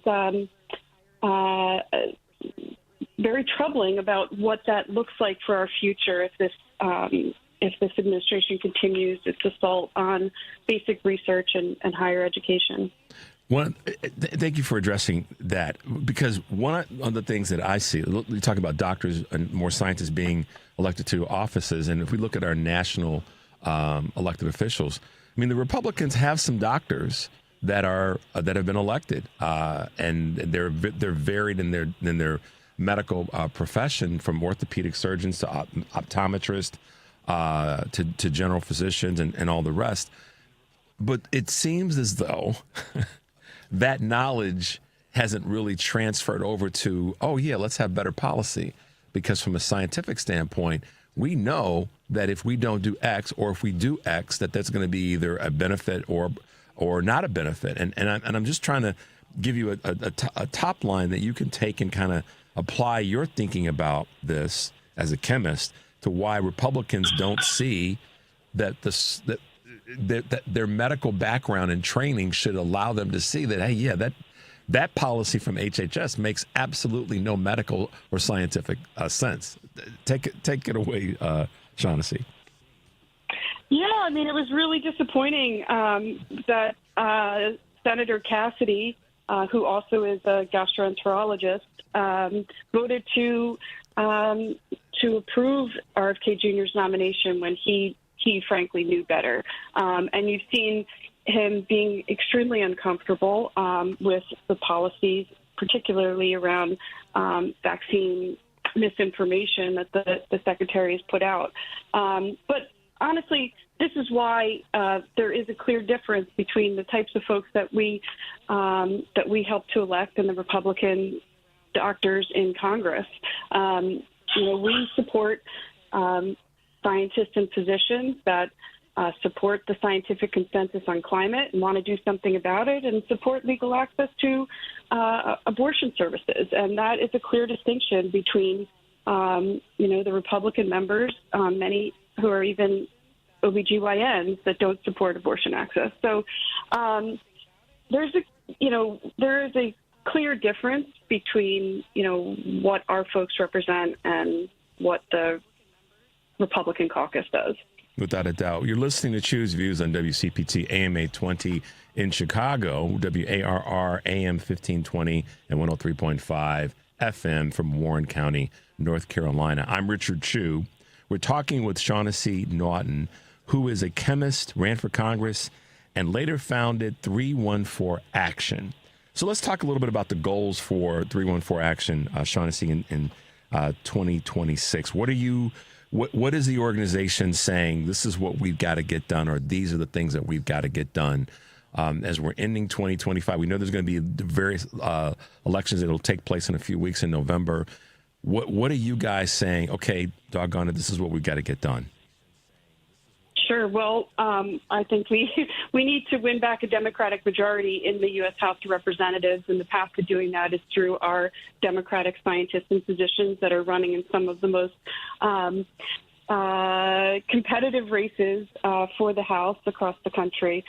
Additionally, we need to build back Democratic majorities all in states all over the country, and that's why we elect and recruit scientists to run from the very local level up through the federal level. Last cycle, we elected 7 new scientists to the U.S. House of Representatives. 6 of them came from our down ballot program that we had previously elected to the state legislatures. And so we are continuing that push for 2025 and 2026. We have launched over 150 campaigns this year. Almost 50 of them are for federal races in 2026, and we still have a number of them in the pipeline. Folks like, I heard you mention Daniel Biss, who will be on your program later today. We have been working with him for years, in his process of now running for Congress, and enthusiastically endorsed him earlier this year. Dr. Thomas Fisher, who I was reminded we had on week before last, came out of the findings in 314. See, listen, guys, let me press pause for a second, Shaughnessy, and say this. It's a major plug, but it's also one that's very relevant. We have to, as progressive liberal Democrats, be unapologetic about our ideas being better. Because in many cases, not every, they're founded from and through people that have put in the work and understand the issues and the topics. And whether it be someone like you who is a chemist or an advocate for more medical and scientific candidates running, that's what we have to embrace. Our ideas are better. They make more sense. They embrace more people. And that's one of the things that I love about, your organization. You are unapologetic about when we have these kinds of people with this kind of brain power doing the things in the spaces that matter to America, if not the world, we get a better end result. And you've been great in fostering this, Shaughnessy. You really have. Oh, absolutely. I mean, one of the first people we helped elect, or in the first cycle, was now Congresswoman Lauren Underwood, right there in Illinois, and she really ran on health care. Her background was in public health as a nurse, and when she got to Congress, she co-founded the Black Maternal Health Caucus, and thought it would just be her and one other member working on the reality that Black women have higher rates of maternal mortality than white women, which has been the truth forever in this country. But no one has made it a priority before, I would argue, because no one brought Lauren's experience as an African-American woman, as a nurse, as a public health official. And she thought it would just be her and the other member working on this really important but overlooked issue. Instead, it became a bipartisan, bicameral caucus that has been moving the omnibus bill through Congress.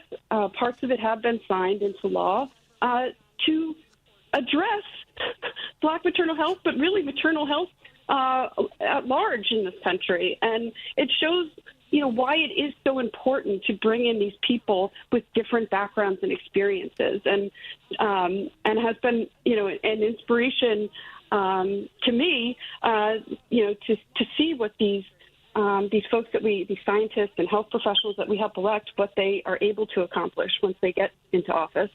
Yeah, it's really. I'm glad that you mentioned that about Congresswoman Underwood being a nurse and being in the healthcare field and understanding what needs to happen, what needs to be talked about, because like with most issues that happen to a seemingly segmented group, it turns out that issue is also something that's important to the broader group. So, for example, I love the way you position that. Talking about mortality rates for Black women happens to be an issue for women at large. It just, the percentages might be lower with different ethnic groups, but it's still an issue that women face that we all should be embracing. She brought that to the table, and now, as you just said, it expanded into other areas of care when it comes to infant mortality. And that's why having those kinds of that kind of scientific, and in your case, a chemist background makes so much sense, because it improves the end baked pie or cake that we get from the people that we ultimately elect. So we know 2026, we've got to get back. We've got to take back the House, got to take back the Senate, and some state legislatures. What are you doing on the state level or some of the state levels to try to help with other candidates that are running? And what are you guys kind of peeking into there? Sure. Well, we have endorsed over 100 scientists and physicians running at the state and local level. I'm in Pennsylvania. That's definitely a state that Democrats only have a 1-seat majority in the state house, which we did help to make that happen. But looking to improve on that. We always do a lot of work in Arizona and Illinois, as you noticed.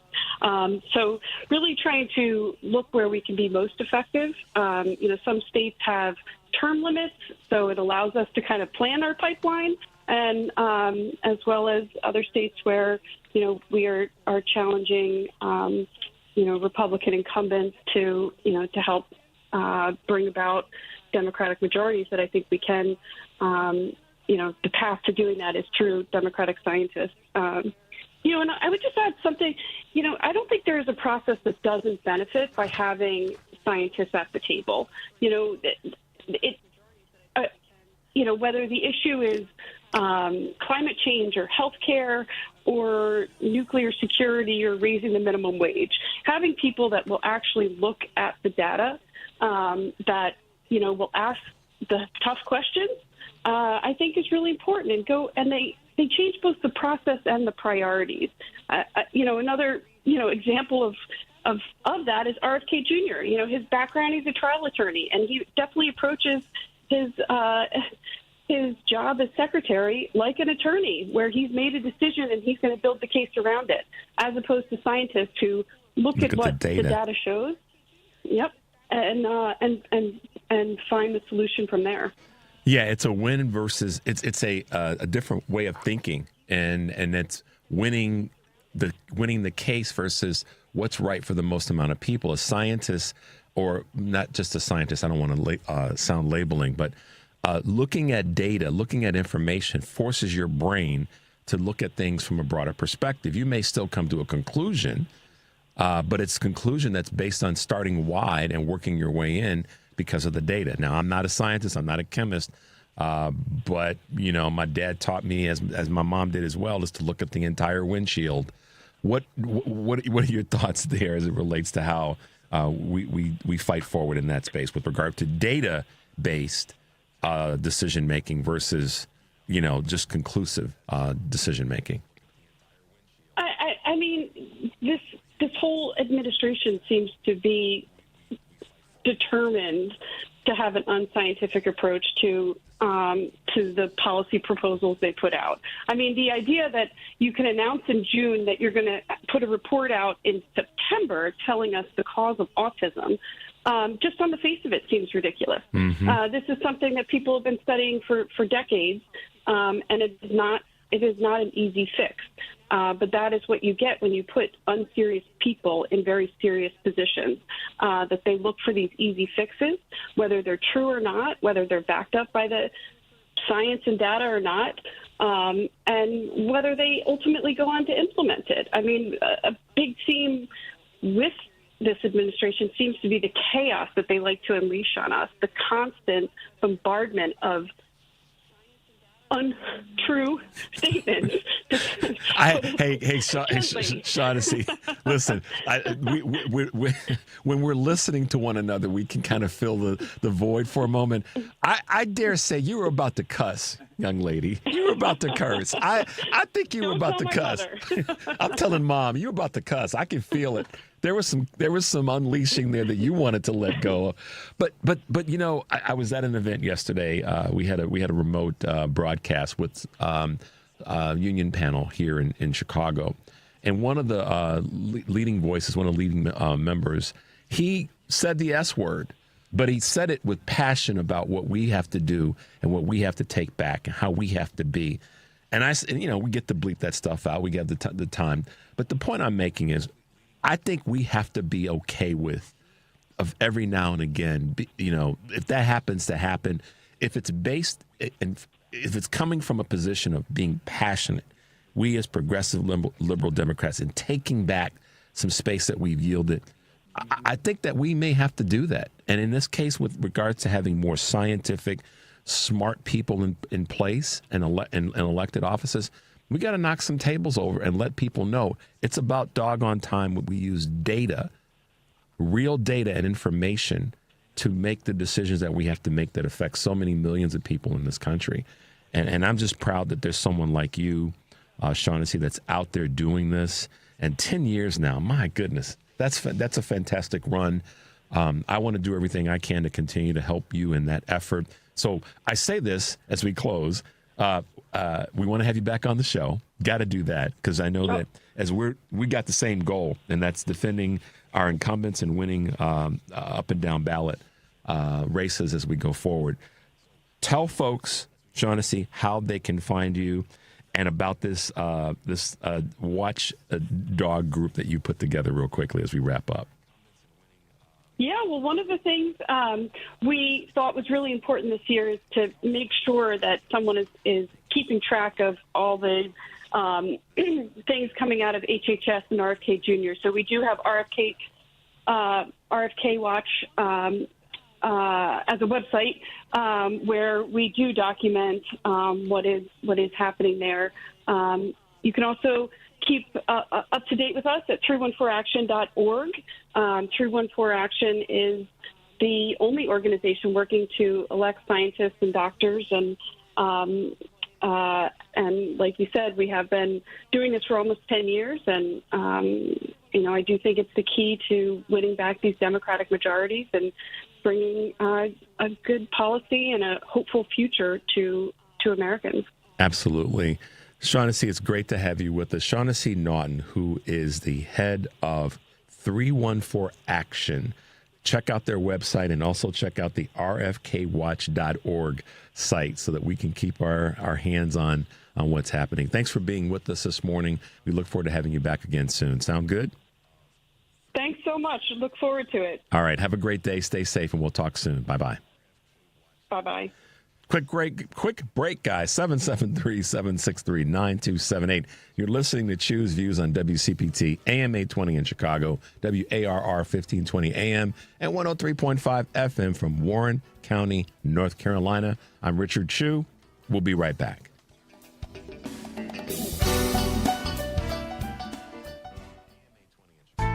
This is Tony Moray. I'm an estate planning lawyer who drafts living trusts and wills. Since the election, I've been hearing from my clients, many of them fellow WCPT listeners. And we all wonder, how did this happen and what can we do? The how is, of course, very complicated. My thoughts as regard to what we can do is simple but important. We need to take extra care of those we love. Having an estate plan using either a living trust or will can provide comfort in uncertain times like these. When the progressive values we hold dear are under attack, I feel we must make sure that our personal lives are secure and then work out from there. I've been drafting estate plans for my clients for over 30 years, and I will use all of that experience to help you. Please call me at 847-996-0496.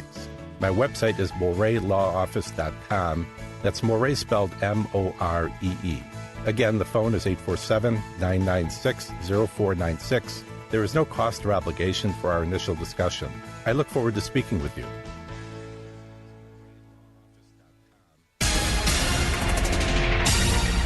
You're listening to WCPT 820. Here's the latest Chicago weather update.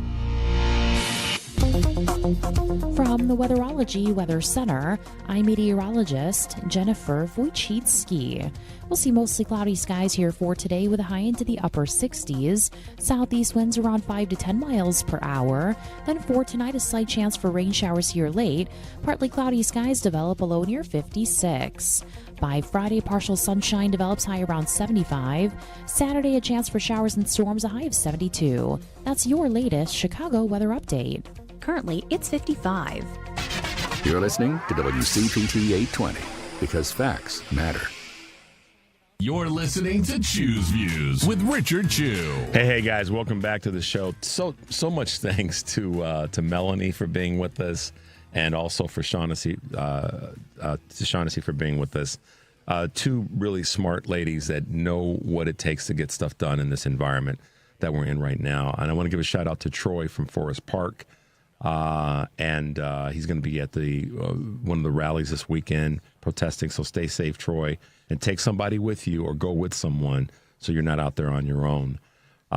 Eddie also sent us a text. Eddie, listen, send me an email and at richard@wcpt820.com, and I will send you some information regarding your request.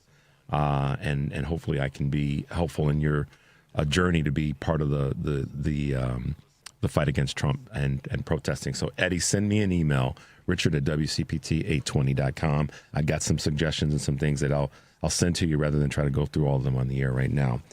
By working people for working people. Those are the words from a dude who's been out here making it happen for a long time. And yesterday we had the opportunity, as you guys know, to host the WCPT labor panel here in Chicago with some great labor leaders. And this dude has been, a champion for working people for a long time, a union guy, and just an amazing talk show host and someone that embraces all that we all are fighting for. And that would be none other than the host of the Rick Smith Show, that dude named Rick Smith. Good morning, Rick. How are you? Richard, I'm awesome. How are you today? I'm great, man. Good to hear your voice.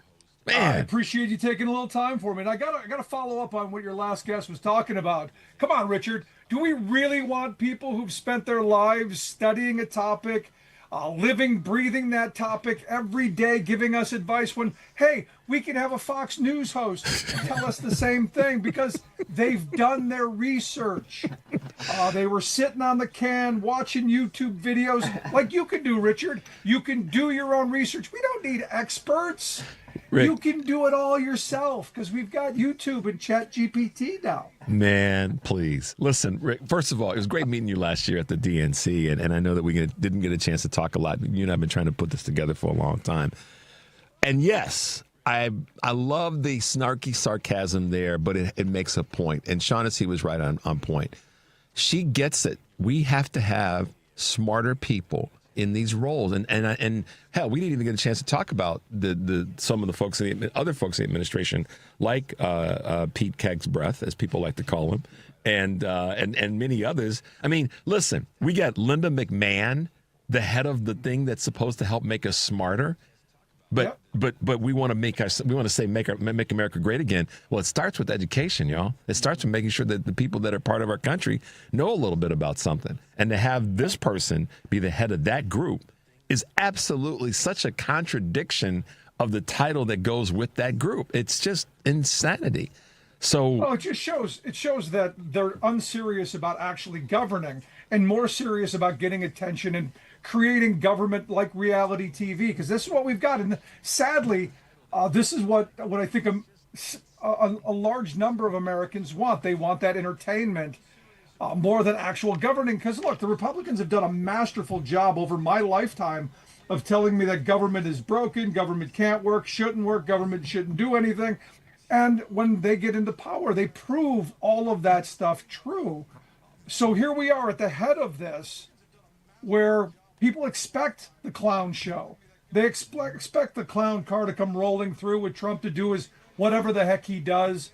And then the cavalcade of characters who aren't serious about what they do. And their goal is to destroy and profit. I mean, while we're watching the reality show, they're robbing us blind. Our government is shut down. And you've got a senator throwing a birthday party for his dog, baby dog. Man. I mean, this is the kind of insanity that we've been okay with. And look, that's why I think this weekend is so important. Yep. Only when people start to really suffer and things really start to hurt that we wake up to the reality that these clowns have caused that suffering. And as I've been saying on the show since Election Day, the solutions to our future are going to come out of the suffering due to their savagery. Yep. And they have been nothing short of savage in doing what they've been doing the last several months, firing workers, gutting programs. Now Richard, we're going after Democrat workers in the Democrat programs in the federal government. I don't know what that means. Yeah. I mean, but we're going after them. Well, and so, Rick, listen, gosh, there is so much, and you and I have to do this more, because when I listen to your show, I'm like the dude that's cheering a sporting event, or the person, I try not to use too much gender specific language, but the person that's cheering at a sporting event, because we try to keep it real, and you and I try to really, really keep it real and just say the thing that a lot of people want folks to say about this craziness and this carnage. And we got some stupid MFers that are in leadership right now. I'm going to call it leadership, but in roles defined by the president right now. And to that end, the bigger problem, and you kind of highlighted this, and Shaughnessy did a little bit, is that the electorate just doesn't seem to want to break the fever of understanding that this is stupidity, and that the voters voted for stupidity. And to your point, they're sitting back watching the clown show. Why does it have to get to pain and painfulness for people to go, that ain't right? It doesn't make any doggone sense. Why do we, and you're right, you are right in your assessment. I'm not questioning that, but I'm asking, why do people have to get to a point of pain before they go, well, I got to do something about this now? Why do children touch hot stoves? I mean, this yeah, is but these mugs, hey, Rick, these mugs are laying on the hot stove right now, and they still can't get their behinds off of it. You got both buns right now. Right. But the sad reality is you look at the Medicaid cuts. What we know is going to happen. The reason that the Democrats have pushed their used their leverage is to make sure that red states overwhelmingly keep their Medicaid money so that MAGA voters can have health insurance. And again, this is one of those moments that you go, well, why are Democrats doing this? Because, well, we care about people. Yep. I mean, I don't care if you're wearing a red hat or a blue hat. I don't care what team you're on. I don't want you to die. No. And also, I don't want you to get sick and go to the ER without insurance, because you know what happens? Radical self-interest here. My insurance rates are going to go up. Yep. So if Republicans get what they want, if they get to live out their wet dream fantasy of taking health care from poor people, it's going to have a reverberation effect to everyone, people like me as well, and people like you. So I mean, the reality is we got to wake up really blanking quick or some bad stuff's going to happen. But as I've said, I believe in the old labor frame of when your stomach gets empty, your head gets right. Yep. I don't think we're there yet, but we're awful close, which again is why October 18th is such a big freaking deal, that you're going to have millions of people finding each other in the middle of the street. No more standing on the sidewalks yelling past each other, but getting into the streets and meeting and organizing and networking and doing all the things that I think are going to help change this country and save us. Because understand, we got the New Deal during the FDR years, not because FDR was benevolent, nope, but because you had a decade or two of people in the streets. My grandparents' generation were literally ripping this country apart brick by brick, saying we want a living that is worth having. We want a decent wage. We want decent conditions. We want opportunities for our children. Here we are, 100 years later, going to have to do the same thing. Got to do the same thing, and we have more people that should be mindful of it. History is a great lesson teacher if people pay attention to it. But again, I come back to something that you just said about the meeting in the streets, the being out, and I talked about this earlier in the show, that I want people to be safe, do the right thing, be prepared, et cetera, but be out. We got to be out. We've got to be ready to fight this. My wife reminded me of precautions that everybody should be taking, but we've got to be out and we've got to make this happen. Because I believe this, Rick, in all of my heart, that the only thing that didn't happen in this past election is that not enough people showed up. Had more people shown up, and I'm not doing this to point fingers at any particular group or politician that ran or how any of that stuff. I'm not doing that anymore. But the lesson learned is that people have got to be, people have got to show up. People have got to get off the side. I love your analogy of, get out off the sidewalk and get in the streets. Mine is get out of the stands and get on the field, because that's where we are right now. It's already having impact. And case in point, you saw this, is when this whole situation with Jimmy Kimmel. The reason that changed is because people said, no, I'm dropping my membership. I don't want to be part. I'm done with y'all.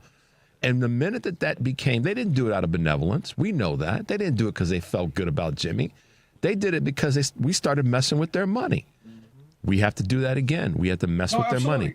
And I said this all during the Kimmel thing, which is, once people find their power, which is why I'm such a big union guy. Once people find their power, they realize that collectively they have some real power. They're going to wield it. Workers find it in the workplace, and then they take it into their communities. For me, this is, I've said for decades now, if we want to reunite this country, we've got to reunionize. Mm-hmm. We've got to bring people back into that common interest of starting with wages, hours, conditions, and then moving to everywhere else. Because the reality is, if you know somebody, it's going to be a whole lot harder to talk badly about them. Yeah. It's going to be a whole lot harder to demonize them, to consider them anything less than human. And we've done that in this country pretty well. I mean, the old Jay Gould frame of, I could pay half the working class to murder the other half, is on full display. Yep. And our billionaires aren't even really paying anymore because they've built the infrastructure. And this is where the right-wing dominance in media has paid off for them over the years. Talk radio, completely poisoned a generation. Yep, and now did. with these algorithms, we live in completely different information worlds. And people don't also don't real the algorithm. I had to catch myself yesterday from something. I was like, wait a minute, this is the algorithm that's driving this. And I realized when I looked at it, then I said, okay, now put my objective brain on. I went, plus the editing that goes in. That's what a lot of people don't realize. It's the editing that goes into furthering the algorithms insanity on people. Is the editing. That's a key part of this, y'all. And Rick, let me, and by the way, guys, you're listening to Choose Views on WCPT AM 820 in Chicago, WARR 1520 AM and 103.5 FM from Warren County, North Carolina. I'm Richard Chu. We're talking with host of the Rick Smith Show, none other than Rick Smith. Rick, listen, man, I got to get to the union thing because I know that's a big part. Labor is a big part of who you are, your brand, your history. Yesterday, had a conversation. I was with Tom Hartman, and we co-hosted the labor panel that WCPT put on. And every one of the panelists said pretty much what you just said about we've got to step up our connection and partnership with unions, and union involvement in work, whether it be public or private, has got to be, we've got to move back to this. And I just want to get your take on what do you think are some of the steps that we need to take to get us back to having more union involvement in our workforce? Well, I mean, there's a bunch of stuff. I think unions need to be more vocal and more visible. They don't. I think they don't do enough in promoting the good that they do, the stories that are out there of lives being changed. And I talk about how my union card has changed my life from growing up in a housing project on the west side of Cleveland to now living in a neighborhood with doctors and lawyers. And not because I'm particularly smart, but because I've worked hard and that work has been compensated fairly. I think we've got to tell those stories. And I think we've got to be much more vocal on defending other workers.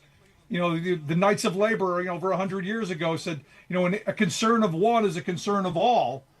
And here we are, if an injury to one being an injury to all, what is an injury to a million? Mm-hmm. As almost 1 million federal workers have lost collective bargaining rights.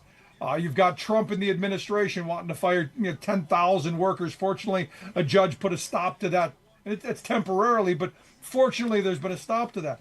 We've got to look at these moments and go, which side? It's the old labor question. Which side are we on? Trump claimed to be on the side of workers, yet what's the first thing he does? Yep.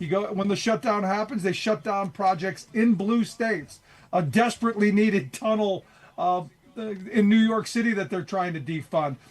A train here in Chicago. Yeah, go ahead. I'm sorry. Go across the country, and it's all targeted at workers in blue states, but it's still targeted at workers. Right. And we have to realize that, about 65% of the country are considered working class. So when there's an attack on one of us, there's an attack on all of us. And I think the sooner we wake up to that reality, the sooner we can find each other. Look, unions are just collections of working people. It's got to come down to leaders leading working people in a direction. And again, I come back to Saturday. I know my union brothers and sisters have spent a lot of time and effort organizing this and getting this moving to bring people together. It's this kind of stuff. It's every community having their rally, every community doing the organizing around it after. It's not just the rally, it's what comes next. It's the lobbying, it's the voting, it's the talking to your friends and neighbors. It's all of that. It's the stuff that my grandparents' generation did. It's the hard work of leading a country, of self-governance. We got to take back much of what we've yielded, and I say this as favorably as I can about us progressive liberal Democrats. And you and I have to continue to use our voice to remind people that it's okay to fight. It's okay to walk around with your head up and your chin up and pull the shoulders back and connect with people. Without question. And be willing. We have to remind folks of that, because one of the things that's happened, Rick, that the Republicans have done pretty doggone well is they've made it bad for people to want to stand up for themselves. And right now, this is a good example. You've posed this question. You've talked about, this whole thing around Antifa. But, just because you disagree with Trump, now suddenly you're Antifa. How stupid of the people who are in this administration and the people that follow them to understand. If you understand the original Antifas, or if you want to understand the word Antifa, what it really stands for, then you'd understand that that's not a problem. It's not a bad thing. Yep. But we have my to. World War II grandfather was Antifa. Right. Exactly. So we've got to. But see, here's the coding, Rick. You know this, and I know this because of your experience with folks that are not white dudes like yourself. Antifa carries with it the stigma of being something about being black. You know, that's part of the reason that they're using it as a weapon now, meaning the Trump administration. Antifa sounds a little blackish. We can get folks to say that if you're part of Antifa, then you're some, radical, loudmouth black folks. That's what they're not saying, but they're saying with the coded language that Antifa is a problem. And let's get rid of Antifa. You and I both know that. We've been around the block together. We know how this thing plays itself out. But, absolutely, unless you're a young Republican on a telegraph. Yeah, Rick. No, come on. It was just some kids. They were just having fun. They were just boys being boys. Edgy, Richard. Edgy. They're learning their way around things. Good. Does that? Okay, I got to ask you this. Just you and me smoking a cigar, having a beer, and just chatting this up for a minute. Doesn't it just tick you off as a from the core? A regular white dude that's been out there making it happen and speaking the truth for years, doesn't it just tick you off when that crowd of boys, guys, young men, 18 to 40-year-olds get away with that? Because you've got to sit back and go, here we go again. Yeah, but here's the problem with this. You were thinking with sane, rational brain. Over there, they've been, this is their pool. This is their world. In their room, nobody sees anything wrong with that. They're only apologizing. They're only, coming out and saying, "Oh, gee, we're so sorry," because there might be a donor somewhere who cares. In their world, that's who they are. And the thing that was shocking to me is anyone was surprised by it. It's just locker room talk. I wasn't in my locker room. Nope. Okay, because in my neighborhood, you did that. You got thumped. You got thumped. If you said something like that, if you made those kinds of comments about girls or about women. The guys that I rolled with when I was, a teenager. But have you seen pictures of these guys? I mean, come on. No, we can't These go. are lunch money victims. We can't go there, man. Come on now, Rick. People are going to say we're body shaming. These are people who they've only found each other. No, man, we can't go there because people are going to say Rick Smith and Richard Chew are body shaming. But you know what? You're right. That guy. Get out of here. Man, listen. What I love about your passion and your honesty is that it comes from a place where you're speaking your truth.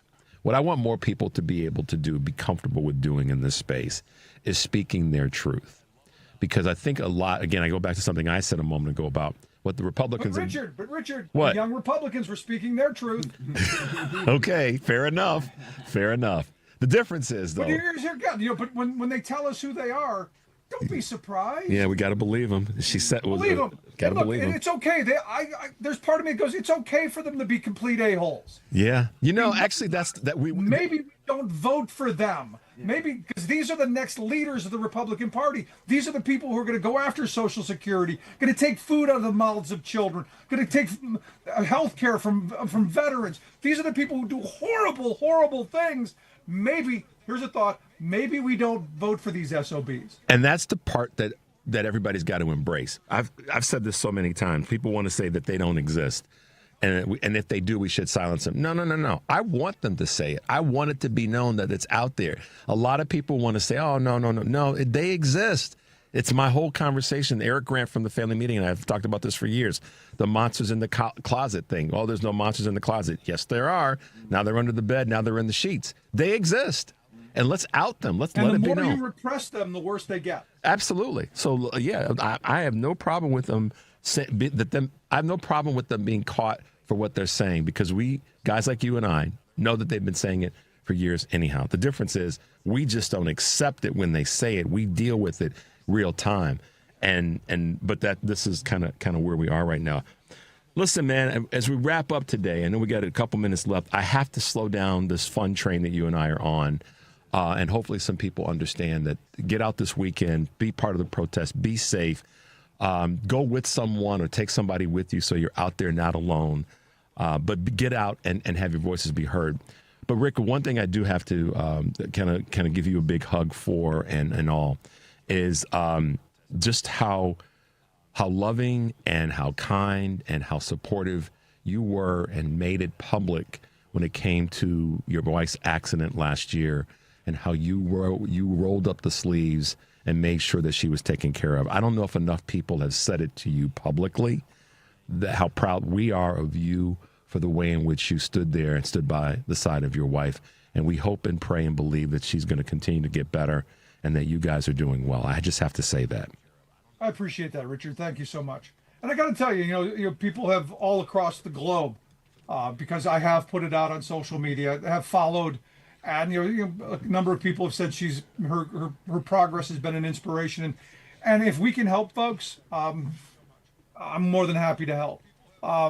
Because I think, you know, back to the rallies, and you said it a second ago, take someone, go with someone. It is about not being alone, whether it's in our government, or whether it's in our personal lives. It's about not being alone and finding people who are supportive and part of your community. So I want to thank everybody, you and everyone at CPT who have been great, and all the folks who have sent you know positive messages. I got to tell you the one weird thing out of this, and this is very bizarre to me. The one compliment I think it is that I found most bizarre is that I've had a number of people thank me for not abandoning her. And I got to be honest, I don't know where in the world that comes from, and I hope that's not something that happens, but I can't imagine that it's something anyone would do. But evidently, it is enough that people have said, you know, thank you for not leaving her, which is really... Well, can't swear.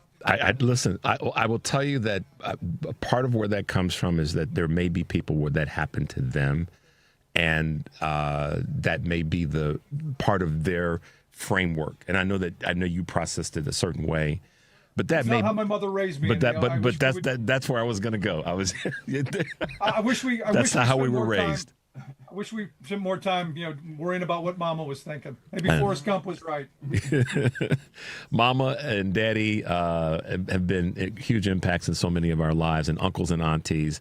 But yeah, man, I just wanted to ring true with you on that, and just let you know how grateful I was that you were willing to share those stories with us, and how inspirational it was to so many people that heard you guys walk through that together. So kudos to you guys for staying strong and getting through it, because a lot of people's lives are probably changed because of how you guys navigated through that. So. Well, like they say, you're not defined by what happens to you. You're defined by how you react. That's right. And I'm proud of my family. I'm proud of everybody who stepped forward in her moment of great need, and have been there and are going to be there. Look, this is a very long journey. Yeah. We've got a lot more steps to take together, but thank you. I appreciate it. It means a lot. Absolutely. Rick Smith, the host of The Rick Smith Show, hanging out with Richard Chu on Chu's Views. Listen, man, thanks for being with us. We got to do this a little bit more often. I know we're both Anytime, busy, brother. But let's do this again. Be safe. Have a great weekend, and we'll talk soon, okay? You as well. All right, man. Bye now.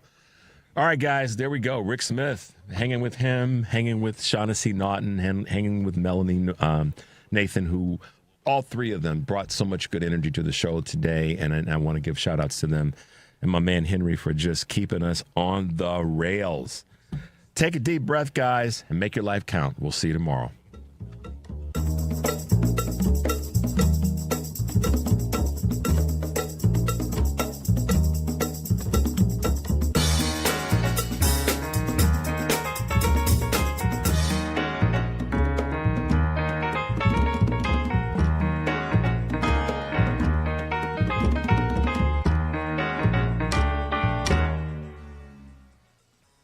Fall is here and colder nights are on the way. Is your home ready to stay warm and energy efficient? Green Attic is Chicagoland's trusted expert in attic insulation, spray foam, crawl space encapsulation, and mold remediation, solutions that seal in comfort and cut down on high heating bills. If your upstairs feels drafty or your heating system is constantly running, your attic may be to blame.